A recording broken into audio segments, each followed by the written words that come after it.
You go die, make them bury you, born you again in them old Igbo land. You won't go die, make them bury you, born you again, for them Igbo land. You won't go die, make them bury you.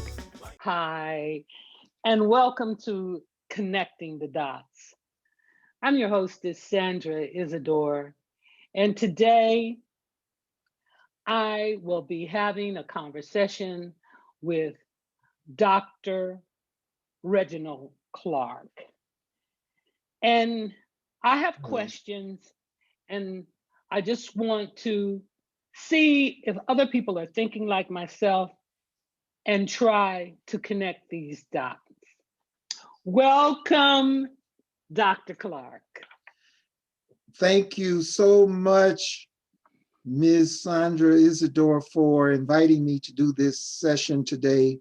I just admire what you do and have done so much. You just don't know. It's a pleasure and an honor to be chatting with you this morning about connecting the dots on what we are experiencing. Because as you know, there are so many narratives being floated out there, mostly all designed for some kind of political purpose, such that most people, I don't think, really understand how the dots are connected and what is true and not true. You know, on connecting the dots, my interest when I see a growing homeless population that I rang the bell over 10, 15 years ago. I rang the bell to the department, and basically they told me to go shut up and sit down. You know, when I started talking about how the tax dollars were being wasted and how America was being fleeced. And no one wanted to listen. Well, this is something that I'm eyewitness to. And over the years, this thing has continued to grow so much that I'm seeing a extremely large number of homelessness, while at the same time I'm seeing a lot of high rises going up, and I'm seeing mainstream America basically being wiped out because the mom and pop businesses, the restaurants and things where people would go and gather, all of that is being wiped out. So I'm saying, what is happening to us on the financial level? How will America recover from this? I know I know I'm probably putting you on a spot, but I'm putting you on that spot because I know you've listened to Richard Wolff. I know you've written a paper or you have notes on it. So, Reggie, please explain to my listeners, explain to the people so that they can see and know what's happening financially here. Sure. Well, with regard to your observation about the homeless 10 years ago, that's not surprising to me because that coincides with the period um, of the second term of Bush and the first term of Obama, when policies were being implemented that were designed to separate millions of American families from their domiciles. Homeowners were being foreclosed on in record numbers, and people were being evicted in record numbers as the 2008 2009 recession fell upon us as a country. And so there were numerous people who had to make adjustments in their lives um, in terms of their living quarters, and many of them ended up on the streets. So that is just one example, actually, of one of my main theses, which is that it is a set of government policies and practices and programs that have contributed to a steady decline in the ability of American workers and American families to make ends meet and to pay their bills and to ultimately to survive. So Um, that's the big picture. okay, now the other part of it, when you mentioned how people had the bubble popped, the government gave to Wall Street $700 billion. Um, Actually, I did a song about it, Healthcare for Profit, because it was something that I really did not understand.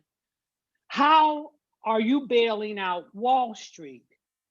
And I remember George Bush on television saying, we needed Americans to spend money. We needed to stimulate the the the economy. So if you needed the people to spend money, then why not give the people a break? Why couldn't they have given um, a $10,000 break, um, tax breaks, to John Q. Public, rather than giving that money to Wall Street, and then um, Wall Street in return takes that money, supposedly loans it back to us. But the problem is the people didn't quite get that money, and it became so difficult. So, can you kind of explain that to me if I Sure, wasn't?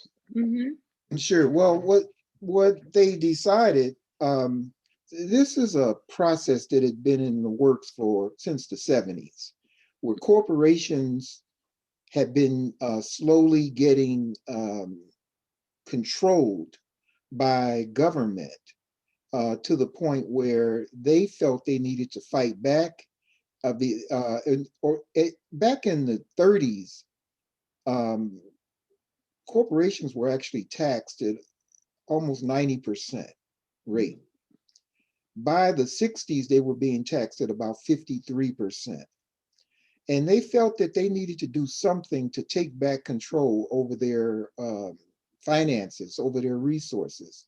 So they decided to band together and to put money in the pockets of the politicians who made the laws, Through the uh, lobbyists. through the lobbyists and through direct contributions to their election campaigns Yes. and so on, under the table. And ultimately, they were doing it through what they call dark money sources, where they could flow money and nobody knows who gave them, where the money came from. And so, in many ways, they got this money to politicians for favors, basically.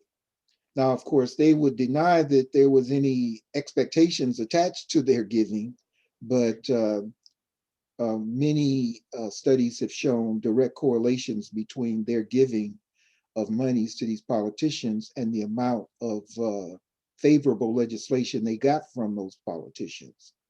Hmm. Now, um, what that led to was a situation such that by the time 2016 rolled around and Obama was in office, capitalists were fully in charge of dictating their terms to politicians, including to Obama, who they had given about $18 million to as part of his election campaign, his original election campaign. This is healthcare alone. Okay. And so he owed them something. People don't give you $18 million just because, Right. even if you are good looking, Mhm. And so part of the whole thing was they also, Wall Street, you may recall, and you can Google this, look it up. Wall Street corporate leaders made a list and gave it to Obama, telling him, instructing him who to put into his cabinet. And the people who they instructed him to put there were Wall Street people. That is people who were going to do the bidding of Wall Street and make sure that whatever was advocated at the White House level was in the interests of increasing profits for Wall Street businesses and corporations in general. So when the crisis hit, the recession hit, one of the people in Obama's cabinet was a man named Timothy Geithner, who advised Obama on how to deal with the housing situation and the banks, who by this time had been notoriously called out for fraudulently closing on millions of people's homes without doing the proper paperwork. And the discussion was had as to how to handle it and whether to go after the banks and make them pay these people, or whether to give these people some sort of stimulus. The decision was made to give the stimulus to the 6 largest banks, and that stimulus amounted to literally, ultimately, over time, trillions of dollars, much more than the 800 billion that was originally put into that legislation that the Congress approved. Because what they did was they got money from the government through that vehicle, but these businesses also got money directly from the Federal Reserve, which is an entity that is designed to protect the interests of Americans. But the Federal Reserve was functioning essentially as an arm of big business. And I have a basically, question. sure. When you mentioned Federal Reserve, was the Federal Reserve working as a corporation, and now America has become, instead of a democracy, independent country, that we are now basically a corporation? Well, yes, the Federal Reserve is a corporation, but it was also supported and funded in part by Congress back in the 1920s or 30s. I mean, long time ago. Okay. After the stock market crash, that's Okay. when Okay. they determined we need a backstop. We need something so that this won't ever happen again. And so they supported the creation of the Federal Reserve, but the Federal Reserve has come to be basically an arm of corporations, such that recently the Federal Reserve president or leader said point blank, we're going to give these corporations as much as we need to give them for as long as we need to give it to them to make sure they will not fail. And that's really why the stock market continues to go up and up, because it's a free ride. They've been guaranteed that they will not fail. And how does the Federal Reserve do it? Well, they do it digitally. They go into an account, they go into a computer, and they go to Chase Manhattan Bank or Bank of America or whatever, and they will put $100 billion on their books. And they will tell them, we're loaning you this $100 billion, and you have to pay us back at 0.0001% interest. Wow. I wish I could get a loan like that. Tell me about it. Then those banks immediately turn that around and put their credit cards out there and charge you and me 12, 14, 18, 26%, whatever. Yes, a ridiculous amount of money. And or they will give us mortgages and charge us 4, 5%, 6%. But this is money that they got basically free. But see, here's the thing, Reggie. You've touched upon so many things, with this conversation. The corporations are powerful because we, the people, collectively keep them powerful. We keep them in business. So, I mean, how do we undo this? How do we undo it? Well, okay, so um, there are some things that we can do that we have tried, and but everything so far that we've done to force changes have been nipped in the bud.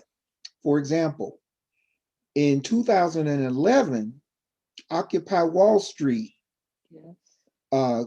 Emerged as a big movement to try to knock down what was going on.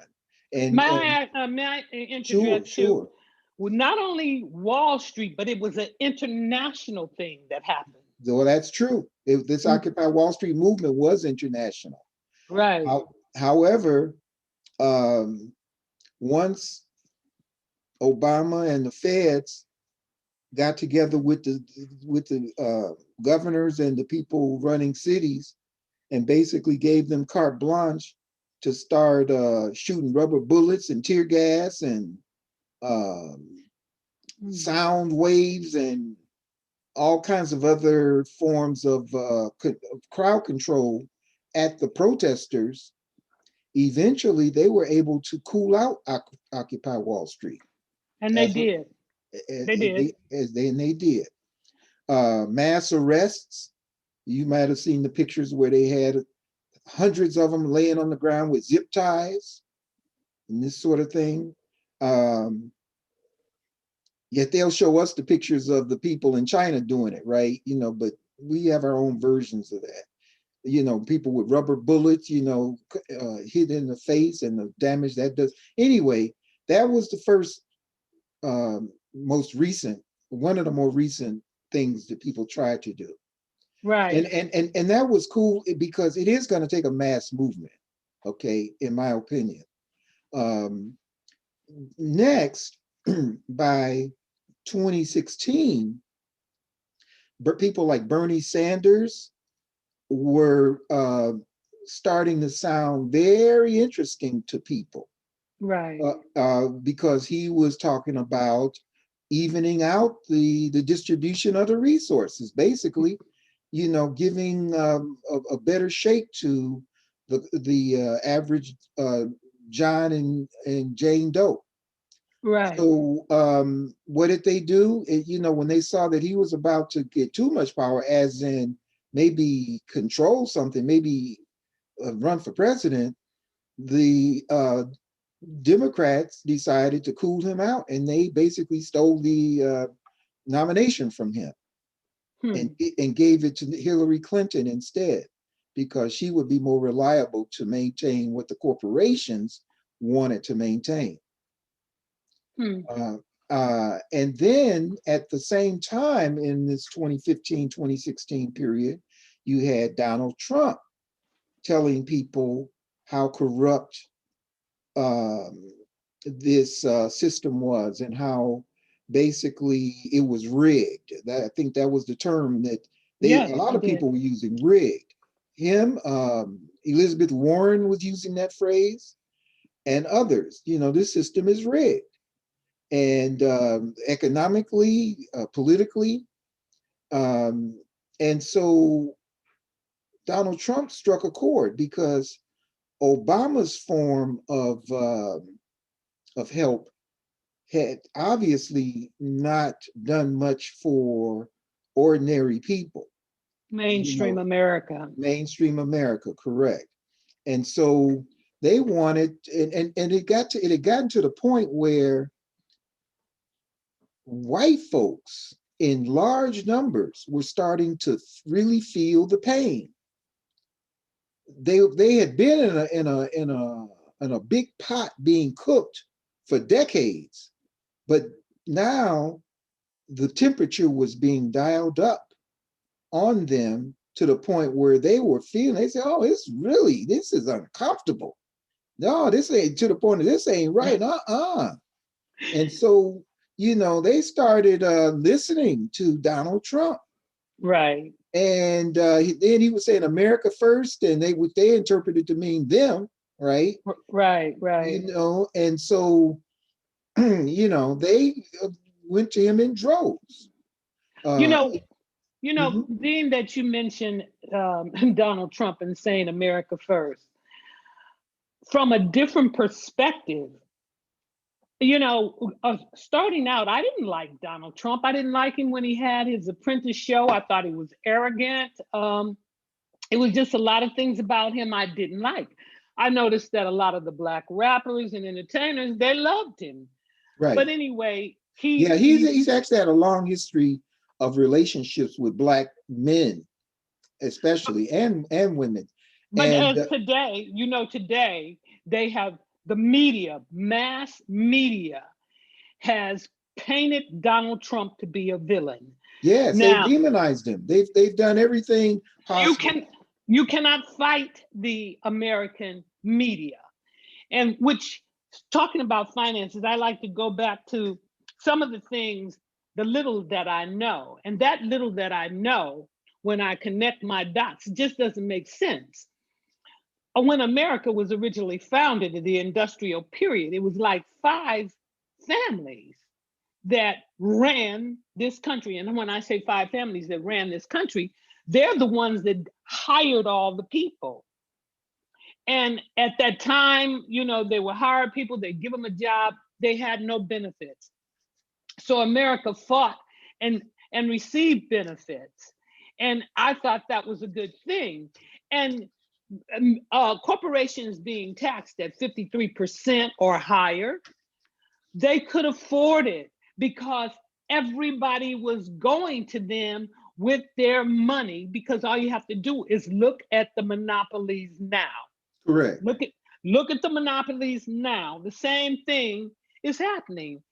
But And in a system built on the premise of predatory capitalism, not socialism, but but greed is good.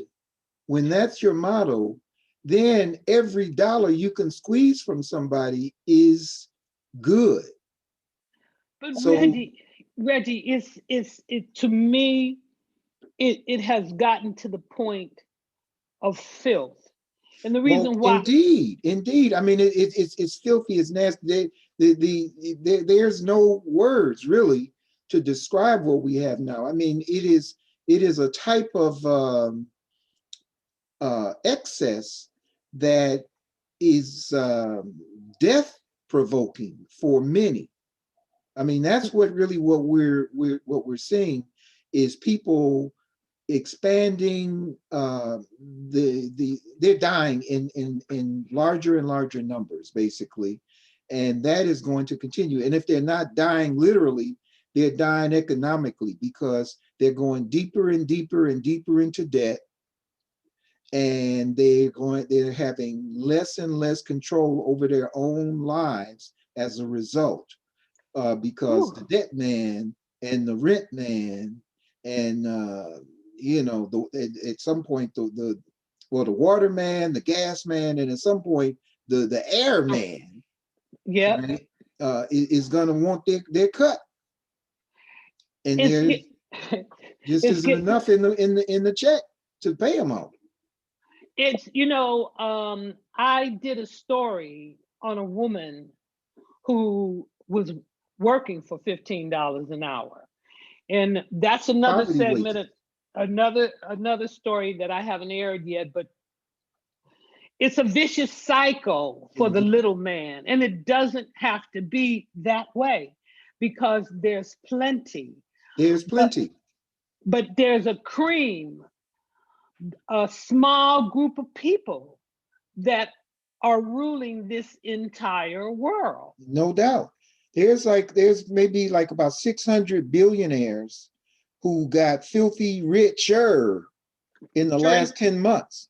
Within this Pandemic. pandemic. And Correct. Correct. I call it a pandemic because they had a meeting before this. They played this out. But you know, Reggie, I happen to have been in China in 2019. October of 2019, we were in China. And while in China, when you know, in their major cities, I did not see what I see in America. I did not see homelessness. And I know that the Chinese have narrowed, and you can research this, the Chinese have narrowed down their homelessness Oh yeah, situation. no, they're about to in another year or two, they're going to be completely without poverty. They have Thank, completely wiped out their population of people in poverty, and they've done it in a relatively short amount of time. Like a very short period of time, because who has been their major, I would say, financier? Because America closed her businesses here in America. and And gave those jobs to them because they would work because, for less at the time. And at the time, they were taking money from wherever they could get it. And but they were smart enough to say, okay, you can come over here. You were paying the people at Caterpillar $20 to $22 an hour. You can come over here and pay our people $4 an hour. However, um, after you've been here for a year or 2 years, we have access, we have rights to the intellectual property that yes, mhm. that you have, so that we can see how to run your business, so we can open up our own. and That's the agreement. and you know what? China continued to do this. To Um, this day, they continue. I mean, that's the agreement. and then and then me being an American girl and being educated here, I always thought communism and our capitalism was kept separately, because I was taught, oh, the communists are bad, the communists are this, the communists are that. Well, why is it, America, that you allow these bad people to come into your country if they're so bad? And if they're so bad, America, how come I can go there? And how is it that we can do business? I don't understand that part. Well, see, that's because the fictional narrative that they try to put out there for the goofballs is Mhm. different from the actual realities of how they operate in the corporate world, where money talks, and that determines everything.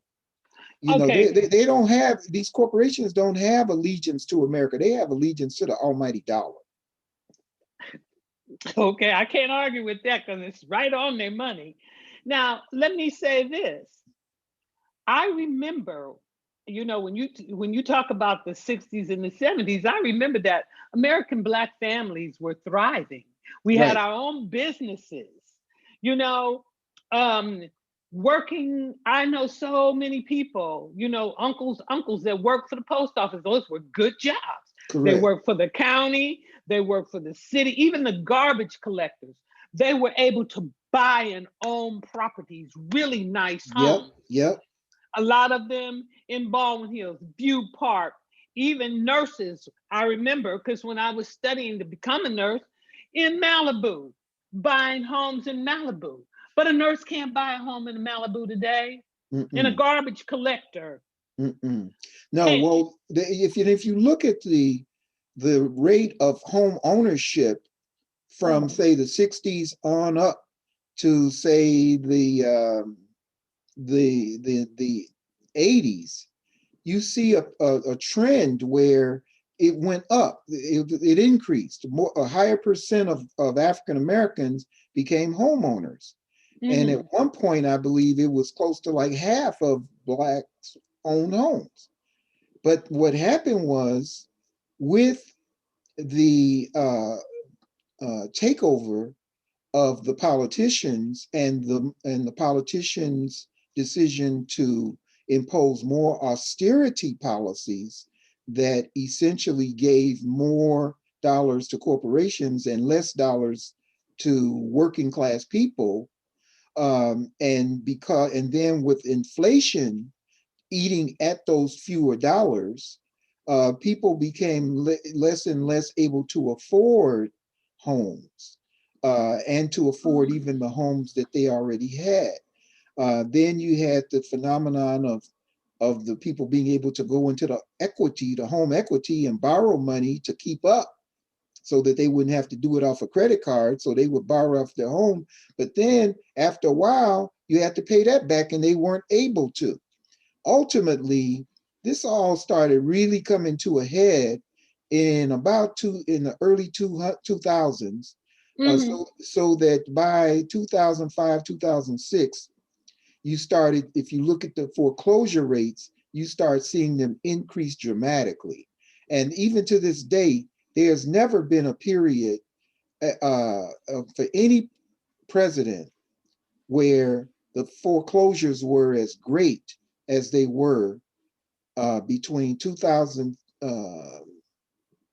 let's say when Bush was in office, say between 2005 to 2016, when Obama left office. Okay, when Right. you look at those years, and I actually went to the census data and documented it year by year, and it was amazing. I mean, millions per year. Yeah. A lot of people lost their homes, but I don't know what exactly happened, but I do know that, well, it was loans. I think it was loans or something that Obama put in place to stop the loss of homes because Okay, people you're were, talking about the HAMP and the HARP programs that he put in yeah, that's place. it. Hmm. That what he did with those was like throwing a little pail of water on a big fire. Okay. The data, and I've dug into this, um, show that less than 5% of the people who needed help got help through those programs. Hmm. And Well, those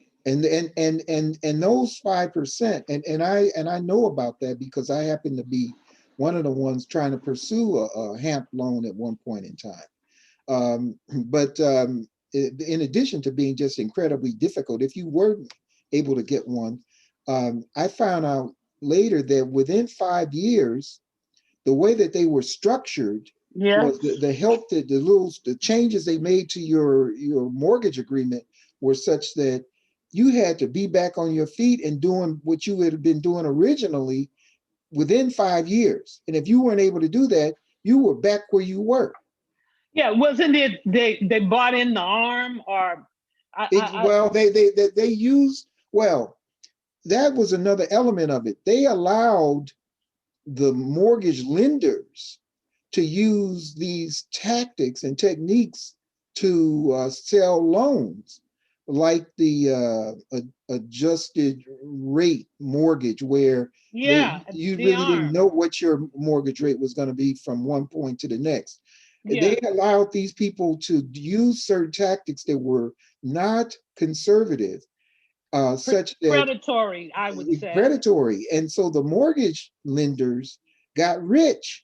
richer, Yes.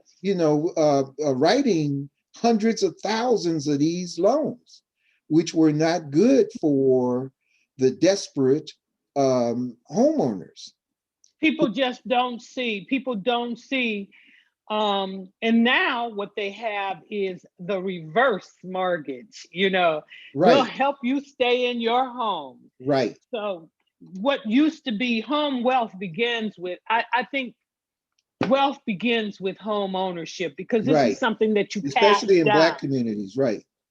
Yep, But that's our biggest source of wealth, and and, that's why between 2008 and 2016, Black people lost, according to the reports that I have access to, approximately 56% of their entire net wealth in this country.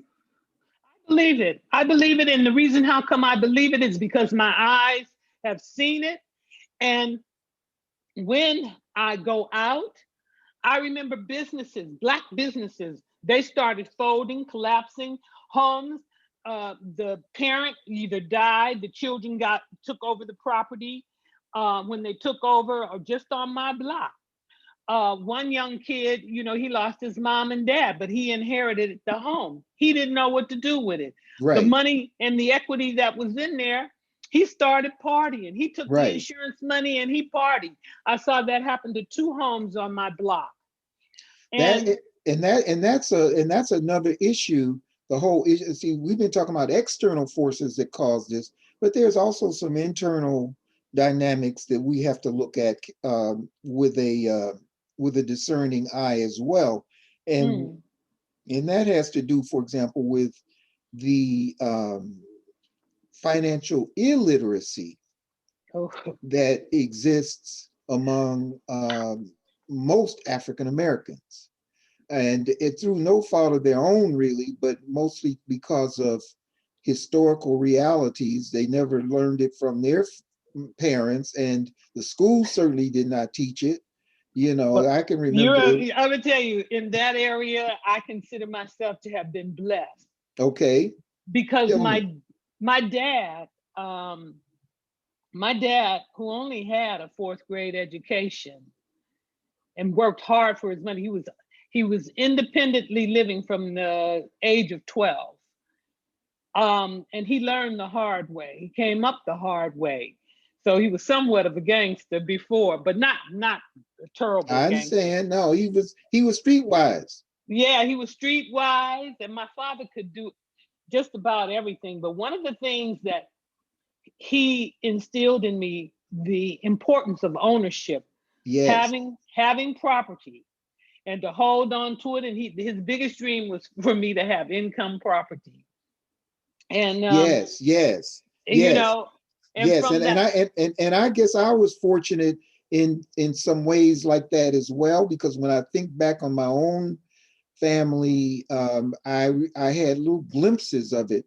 My mother's mother owned, and my father's mother owned their own homes, for example. And yes, in the case yes, of my mother's mother, she actually bought a 6th flat, they called them in Chicago, uh-huh, where it's 6 units, and so right, you could live in one and you could rent out the others and make money right. that way. That was the whole thing. and That's and, what. and exactly, and so I saw that. I also saw examples of uncles who owned businesses, even if it was something small like a record shop. Oh Or yeah, in the one record case, stores. my uncles took me and my brother with them. They had a truck, and they would go down to the docks and buy big crates of fish.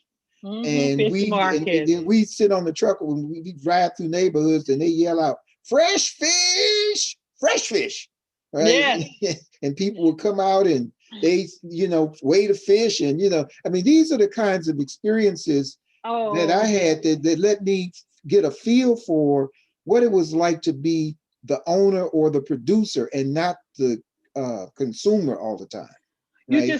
You took me down memory lane when we lived in community and we had the fish man, the vegetable The truck. Watermelon Man. Yeah, they used to come through. I miss that America. I miss that America. And I know today that I live in an America where the fiat currency has very little value. Actually, we have what you call monopoly money. And I know that I remember in the 80s when they started talking about gold, and they wanted to buy gold. I didn't realize America at that time had a shortage. But Reggie, we've been talking for a minute, and I We can think do another part at some later point, whenever you like.